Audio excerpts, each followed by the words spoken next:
domingo passado, nós falámos aqui sobre como guardar a fé em tempos de desilusão relacional, das nossas relações com outros. Hoje nós vamos falar sobre guardar a fé em tempos de crise, especialmente em tempos de crise económica e financeira, mas não só. Vamos ler em 2 Coríntios, capítulo 9, versículos 5 a 15. Diz assim: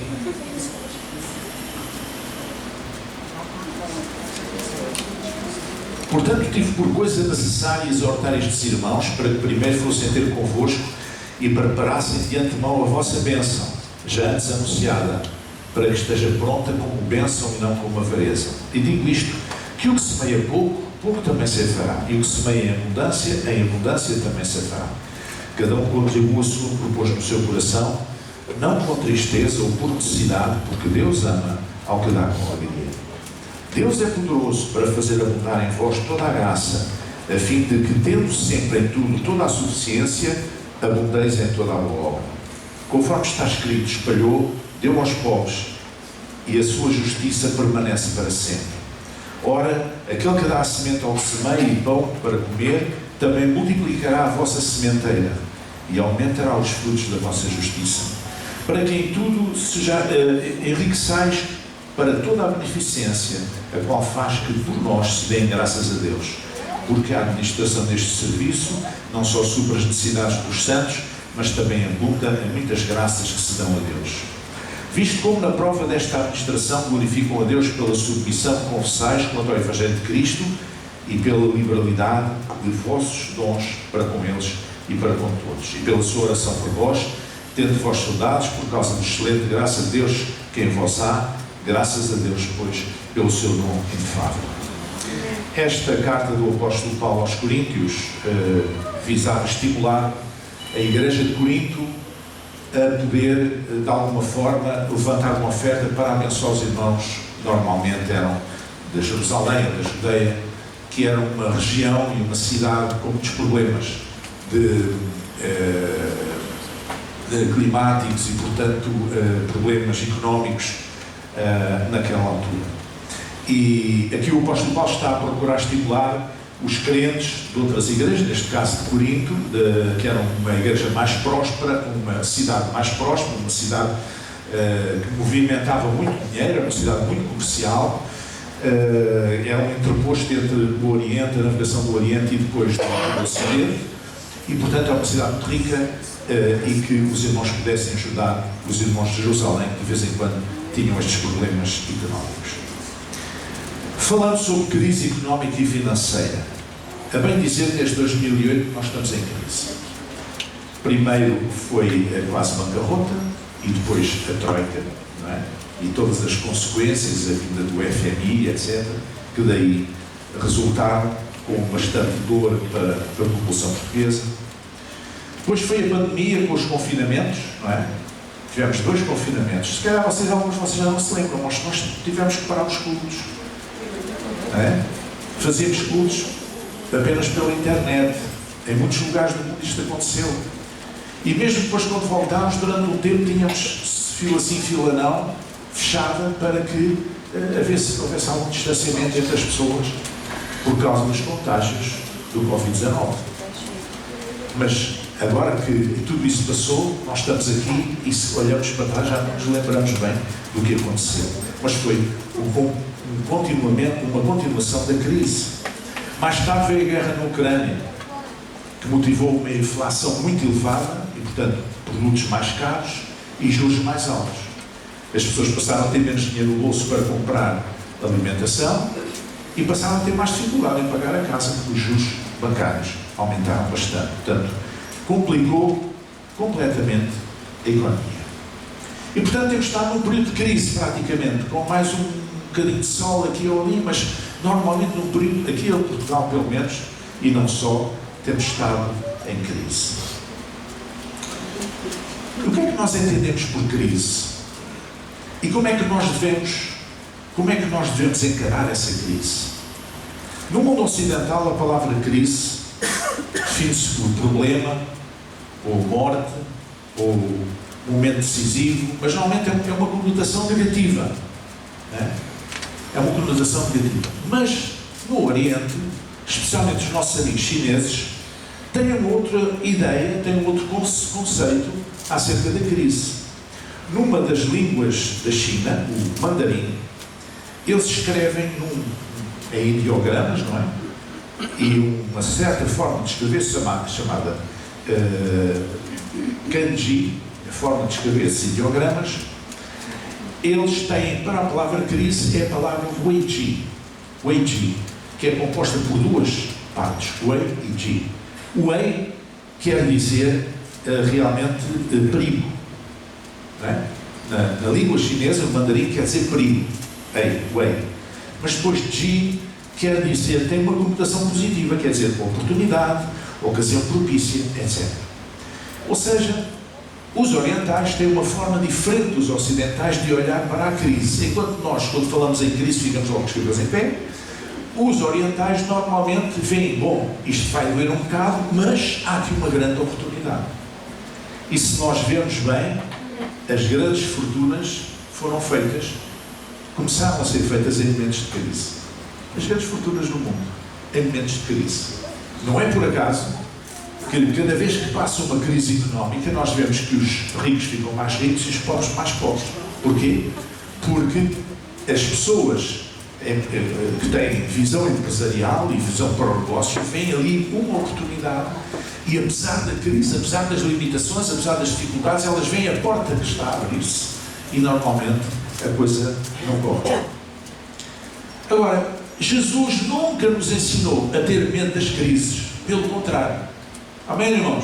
Jesus não nos ensina a ter medo das crises, não nos ensina a ter medo das crises. Lá em João 16 diz: eis que chega a hora e já se aproxima em que vós sereis dispersos.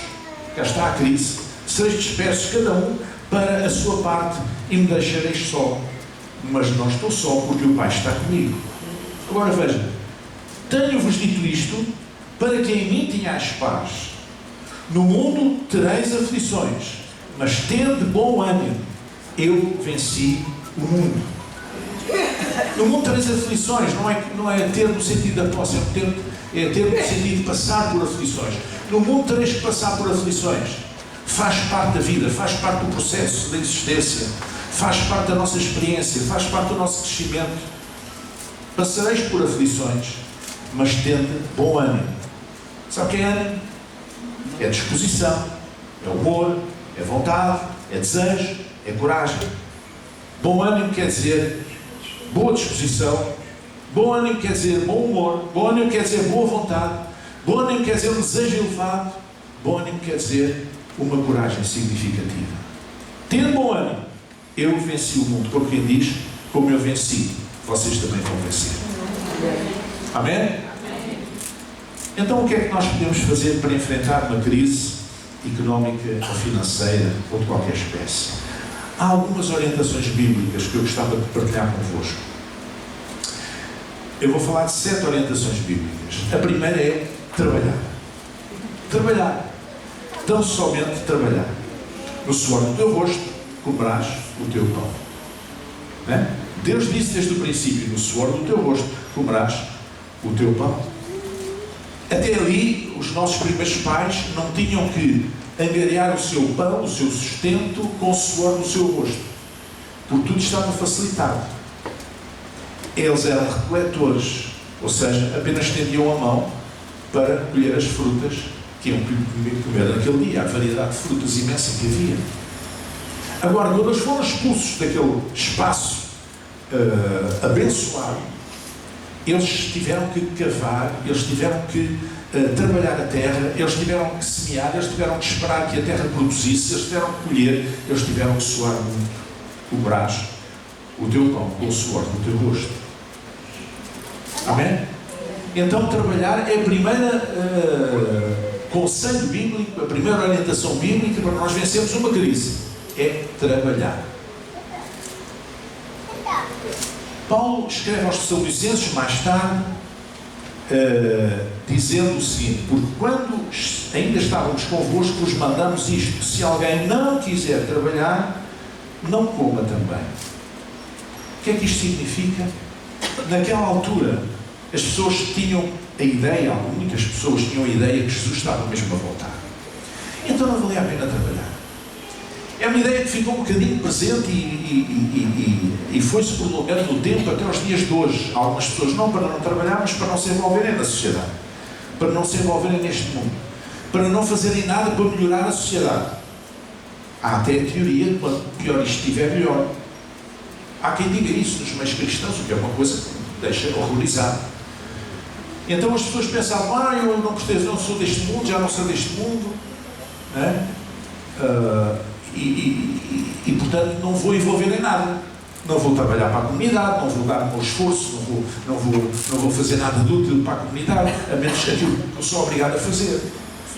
Ora, isso é o contrário exatamente daquilo que Jesus ensinou, porque nós não podemos brilhar se não estivermos a brilhar em algum lugar, se a nossa luz não alcançar a cidade. Nós não podemos brilhar como uma cidade colocada sobre um monte, ilumina à noite o que está à volta, se nós não estivermos no lugar certo. Então Jesus disse para sermos o sal da terra e a luz do mundo. Nós temos que ter influência no mundo, e só podemos ter influência no mundo se estivermos no mundo, na sociedade. Os irmãos concordam comigo? Ou é fechados nas quatro paredes da igreja todos os dias que nós resolvemos os problemas da sociedade? Acham que é assim? Não.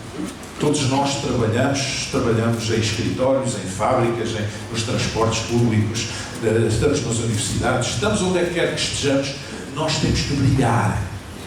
Amém, irmãos? Amém. Nós temos que brilhar, nós não somos chamados para tapar a nossa luz, nós somos chamados para brilhar, e para isso nós precisamos estar envolvidos. E aquilo que Paulo está a dizer é associar o direito ao pão ao trabalho. Se alguém não quiser trabalhar, não coma também. Então não tem o direito de comer. Claro que está a falar de pessoas que podem trabalhar, está a falar de pessoas que têm trabalho, têm oportunidades de trabalho, mas que não querem. Porque diz aqui, se alguém não quiser trabalhar, é uma questão da vontade. Se alguém não quiser trabalhar, então não tem direito a comer. Então o trabalho está associado ao direito ao pão. E claro, estamos a falar de trabalho, vários tipos de trabalho. Trabalho manual, trabalho físico, trabalho intelectual, trabalho artístico, trabalho esportivo, trabalho espiritual, trabalho. Quem vive exclusivamente à conta do trabalho dos outros não merece o seu pão. E há muita gente no mundo que funciona assim. Estão de papo para o ar, a fumar charuto, à beira da piscina, e têm milhares de pessoas a trabalhar para eles. Milhares de pessoas a ganhar o seu pão com o suor do seu rosto. E não apenas ganham o seu pão, como enchem os cofres dessas pessoas.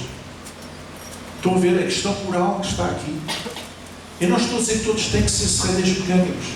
Não estou a dizer que todos têm que cavar a terra.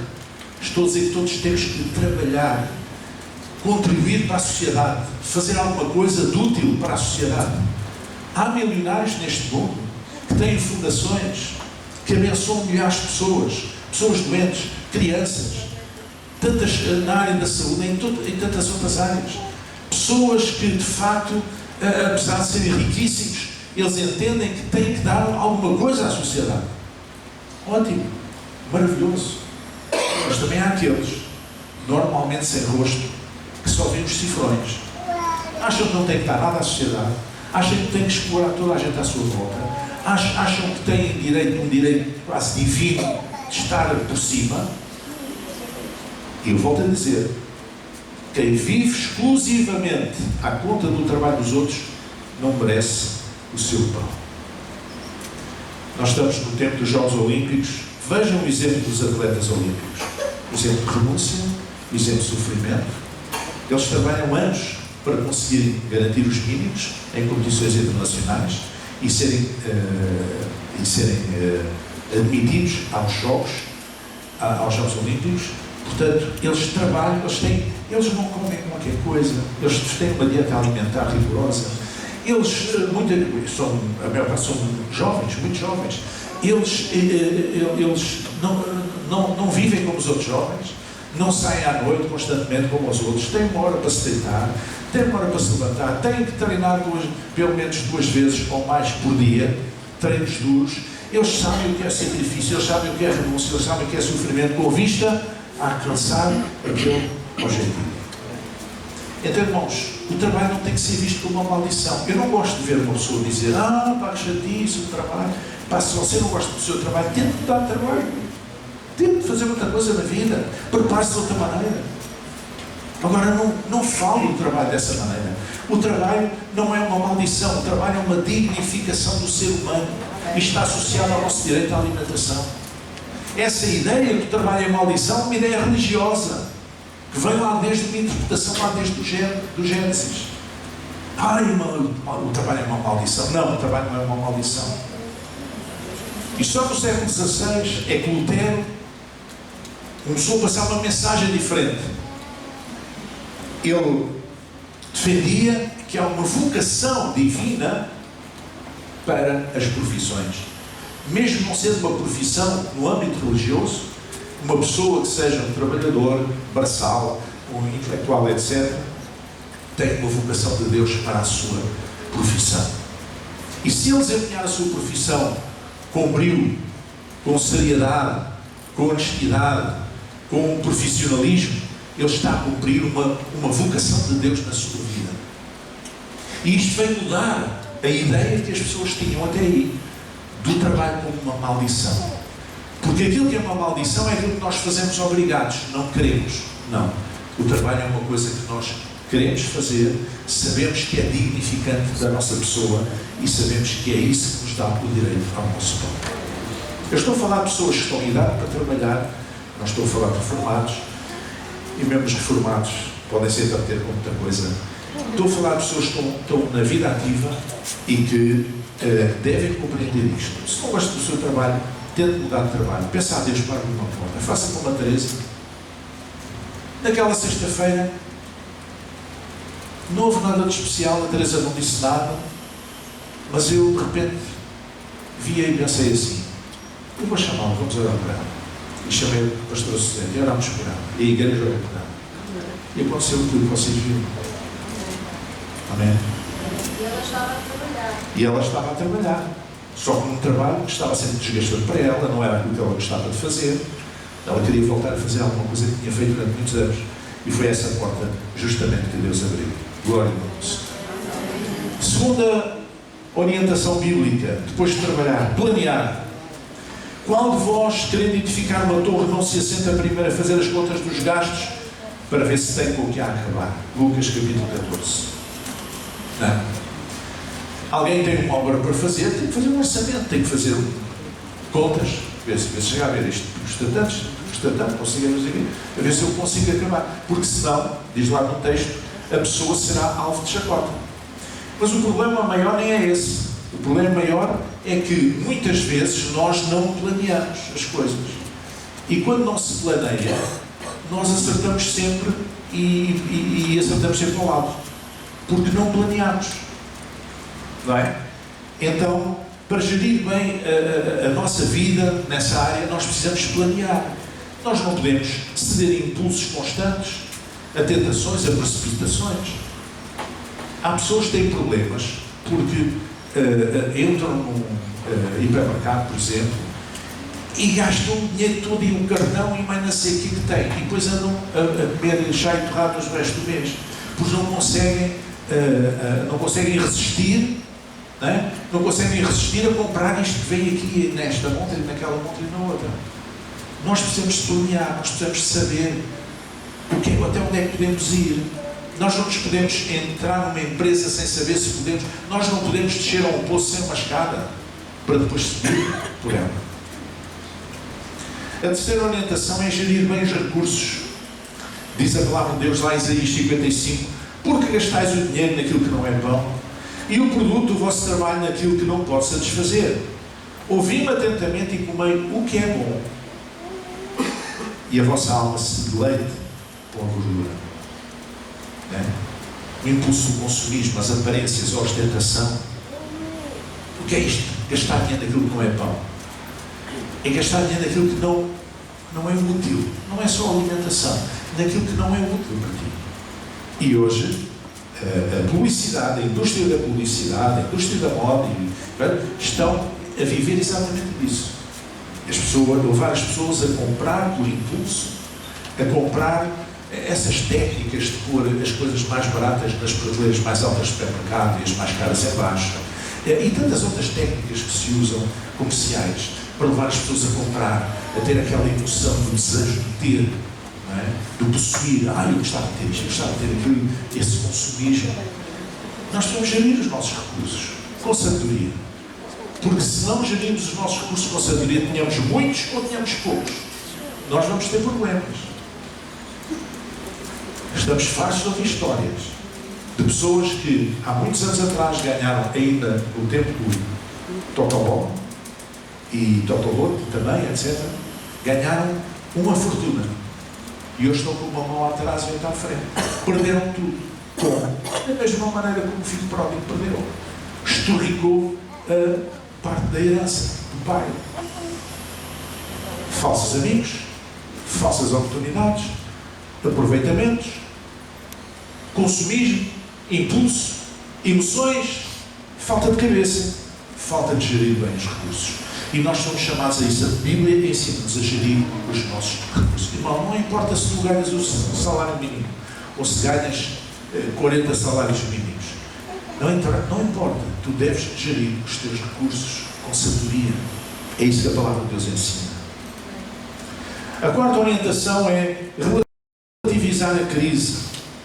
Há dias eu estava a ouvir na televisão o testemunho de uns venezuelanos imigrados em Portugal e que estão a trabalhar no Norte, e eles estão satisfeitos, estão encantados por estar em Portugal. Isto aqui é uma maravilha. Temos paz, temos trabalho, temos sossego, segurança. E quando diziam eles assim, e faz-me impressão ouvir os portugueses a queixarem-se. Eles haviam estar na Venezuela, a comer do lixo, tirar coisas do lixo para comer, e naquela situação deprimente e horrível em que estão a viver os venezuelanos, com $3 de salário por mês. Eles haviam de estar lá. Isto aqui é uma maravilha. Nós podemos relativizar a crise. Não olhar apenas para o negativo, mas olhar para a oportunidade, olhar para os aspectos positivos. Nada é absolutamente negativo na nossa vida. Há sempre alguma coisa positiva. E nós tendemos, muitas vezes, a sublinhar aquilo que é negativo e não aquilo que é positivo. O que é que acontece? O que é que resulta daí? Nós sofremos mais e não resolvemos problemas nenhuns.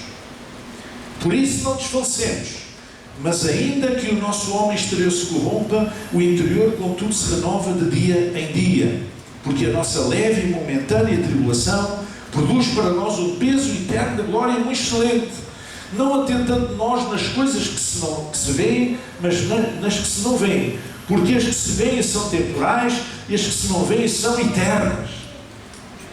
Amém? Vocês estão cá hoje? Pode ser amém? Amém. As coisas que nós vemos são temporais, são passageiras, mas as coisas que não vemos são eternas. E todos conhecemos o que diz o salmista, aquela frase, que o choro pode durar uma noite, mas a alegria vem pela manhã. Então nós podemos relativizar a crise. Não confessar constantemente a crise com as nossas palavras. Não pensar constantemente na crise. Não ouvir constantemente outros que apenas falam de crise. Não. Cuidado com aquilo que você ouve. Cuidado com as pessoas com quem você fala. Se não a levantam para cima, é preferível não falar com essas pessoas, se possível. Não é? Há situações em que não é possível. Por exemplo, no trabalho. Se calhar não é possível. Mas, se possível, evite falar com essas pessoas. Olhe para Jesus, levante os seus olhos para cima. A Bíblia diz que o nosso socorro vem do Senhor. E se nós enchermos os nossos ouvidos com palavras negativas, nós vamos pensar negativo, nós vamos falar negativo, nós vamos viver negativo. E vamos sentir muito negativos. Relativizar a crise, sabendo que tudo o que está à nossa volta é passageiro, mas as coisas de Deus são eternas. Ele está acima de todas estas coisas. A quinta orientação é praticar a justiça. Diz lá o profeta Miqueias: Ele te declarou ao homem o que é bom. E o que é que o Senhor pede de ti? Se não pratiques a justiça e ames a misericórdia e andes humildemente com o teu Deus, que é praticar a justiça. Olha, é pagar os impostos, é ter misericórdia com os povos, é ser honesto, praticar a justiça. Há muitas pessoas que desculpam-se com a crise para ser corruptos, desculpam-se com a crise para serem injustos, para não cumprir aquilo que deviam fazer. Praticar a justiça. O que é que o Senhor pede de ti, senão que pratiques a justiça?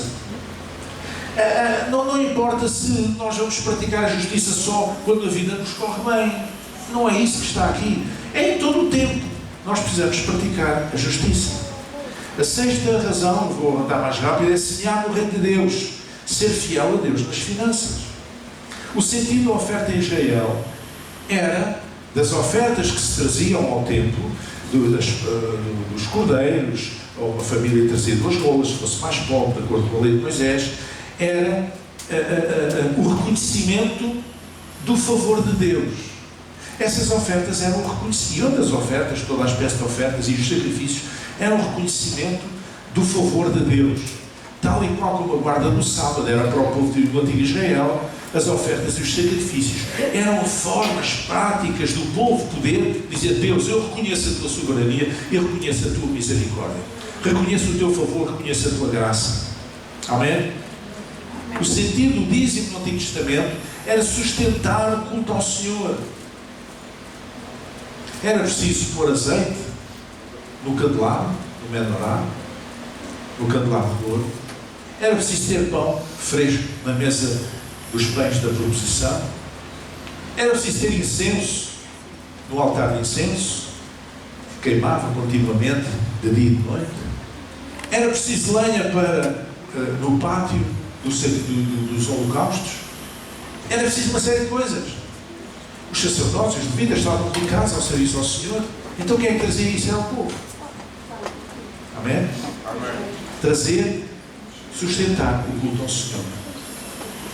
E alguns dizem assim: ai, pastor, mas agora o dízimo já passou a história. Espera aí. Eu não digo nem que sim nem que não. Eu apenas vou dizer, no Novo Testamento, você não quer dar os 10% a Deus, então no Novo Testamento você vai ter que dar muito mais. Ouça, no Novo Testamento não há um limite fixo de 10% para dar ao Senhor.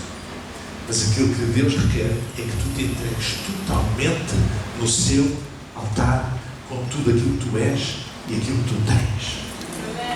Amém? Este é o princípio do Novo Testamento, é o princípio da aliança. Cristo morreu por nós, sendo nós ainda pecadores, e nós agora, como dizia Paulo, já não vivo para mim, mas vivo para Ele. Eu sou dele. Tudo quanto eu tenho, tudo quanto eu sou, é dele. Quando Paulo diz que cada um contribua o segundo proposto do seu coração, está a falar de ofertas para pessoas que estão em necessidade. Era uma oferta especial para pessoas que estavam, irmãos que estavam em necessidade noutra cidade, noutra região. Mas aquilo que ele diz do Novo Testamento é que nós damos a Deus, damos a nós mesmos a Deus. Ou seja, se eu quiser dar a Deus o que eu entender, não tem nada a ver. Há pessoas que inventam dar dízimos, bízimos e trízimos e não sei o quê. Isso é uma manipulação estúpida. Não tem qualquer base nas Escrituras. Agora, se você quer ser fiel a Deus, você tem que ser fiel com a sua carteira também. Amém, irmãos? Amém. Temos de ser fiéis com os nossos bens. Temos de ser fiéis com as nossas influências. Temos de ser fiéis com os nossos talentos. Temos de ser fiéis com os nossos dons. Temos de ser fiéis com os nossos ministérios espirituais. Temos de ser fiéis em todas as coisas. Finalmente, talvez a mais importante, a última, mas não menos importante, nunca desviar os olhos do alto. No meio da crise, nunca desviar os olhos do alto. Porque eu bem sei que o meu Redentor vive e que por fim se levantará sobre a terra. Isto serve para qualquer crise.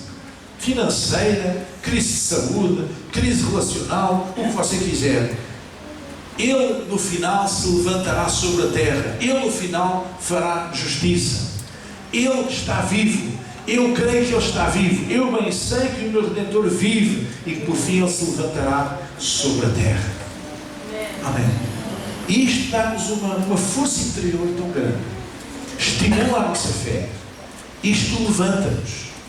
Isto constrói-nos. Isto ajuda-nos a perceber que nós não estamos sós. Deus está connosco. Deus está do nosso lado. Deus não nos abandona. Nunca nos abandonou. Conhecem aquele poema da pessoa andar na praia e a certa altura, acho que era um sonho, uma visão, a certa altura havia 2 pares de pegadas, a certa altura passou a ver só um par de pegadas e a pessoa estava em grande sofrimento. E Jesus está a dizer a essa pessoa: viste quando passou um par de pegadas? E ele diz: pois, tu foste embora, fiquei eu só. Não, aquele par de pegadas que estavas a ver era o meu, veio do colo.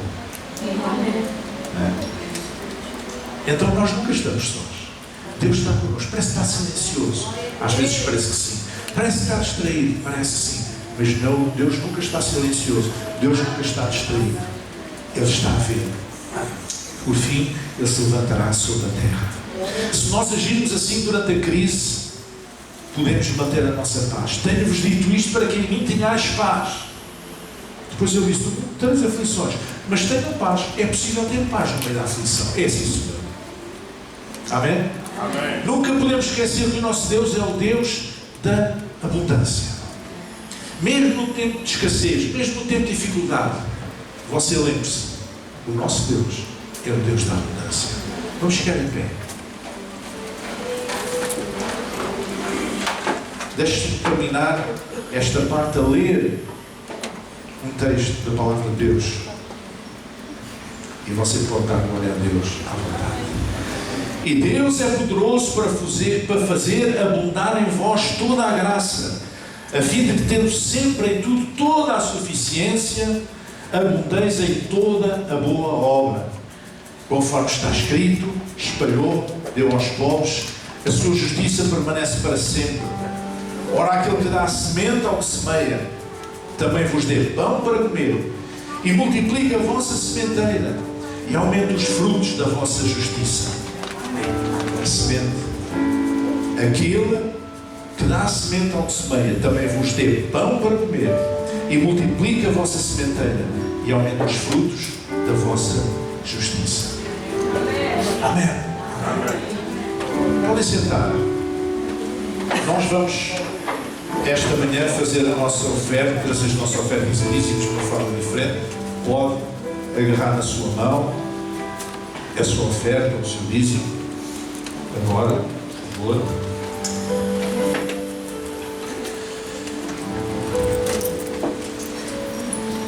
Ter os nossos irmãos assistentes para virem aqui à frente.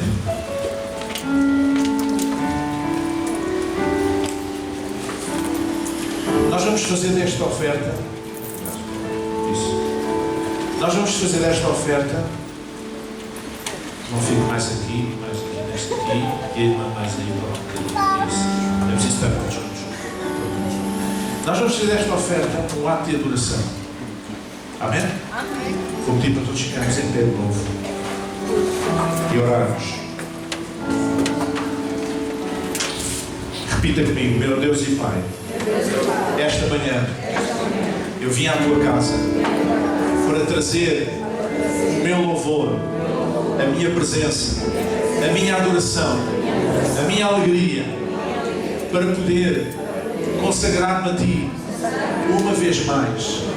Esta manhã eu quero trazer, Senhor, a Ti as minhas ofertas, os meus dízimos, para colocar esta semente no Teu reino, em nome de Jesus, sabendo que o faço com alegria, não por constrangimento, não por necessidade, mas por prazer, por alegria. E por isso, abençoa a minha vida, multiplica na minha vida a Tua bênção sobre a minha vida, sobre a minha casa, sobre a minha família, conforme as Tuas promessas. Em nome de Jesus. Que assim seja. Amém. Agora os irmãos podem começar a vir.